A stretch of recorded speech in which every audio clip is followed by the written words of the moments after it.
প্রথম বিভাগ লিগে অংশ নেবেন না বিদ্রোহী ক্লাবগুলো। লিগ বয়কটের ডাক থেকে সরে আসছে নারাজ ৪৪টি ক্লাব। আবারও সংবাদ সম্মেলন করলেন সংগঠকেরা। ক্রিকেটের দুরবস্থার মূলে বিসিবির দিকেই তাদের আঙুল। বর্তমানে অবৈধ কমিটি হোক বিলুপ্ত চাওয়া তাদের। ৬ অক্টোবর ২০২৫ ক্রিকেট বোর্ডের নির্বাচনে আমিনুল ইসলাম বুলবুলের নেতৃত্বে দায়িত্ব নেয় নতুন কমিটি। এর আগে তামিম ইকবাল সহ নির্বাচন বয়কট করে ক্লাব ক্যাটাগরির বড় একটা অংশের প্রার্থী, যার রেশ রয়ে গেছে ২ মাস পরও। এর মধ্যে প্রথম বিভাগ লিগ শুরু হয়ে গেলেও সেখানেও নেই বিদ্রোহ করা ৮ ক্লাব, যাতে ক্ষতিগ্রস্ত হচ্ছে ক্রিকেটাররা। তবে এর জন্য সংগঠকরা দায়ী করছে বিসিবির বর্তমান কমিটিকে।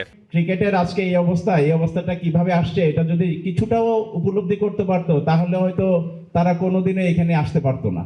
ওরা তো ক্লাব সংগঠক ছিল না বিধায় এই যে খেলা কিভাবে চালাবে, তারা কিভাবে ক্রিকেটার বিভিন্ন দেশের প্রত্যন্ত অঞ্চল থেকে তুলে আনে সেটাও জানে না তারা। তো নতুন এবং ফিরে আসা গ্রাহকদের জন্য নগদে চলছে ক্যাশব্যাক সহ প্রতিদিন হাজারো উপহার জেতার সুযোগ। হবে আশা আর ফেরা, সারপ্রাইজ সেরা।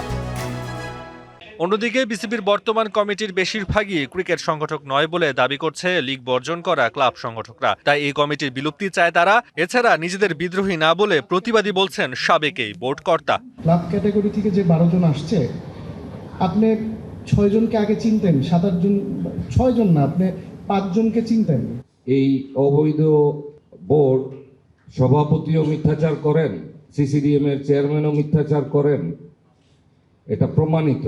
এ অবস্থায় ঢাকা লিগ সহ দেশের ক্রিকেটে এক স্থবিরতা লক্ষ্য করা যাচ্ছে, যার সমাধান না হলে ক্ষতিটা যে নিজেদের ক্রিকেটেরই, সেটাই বলছেন সংশ্লিষ্টরা।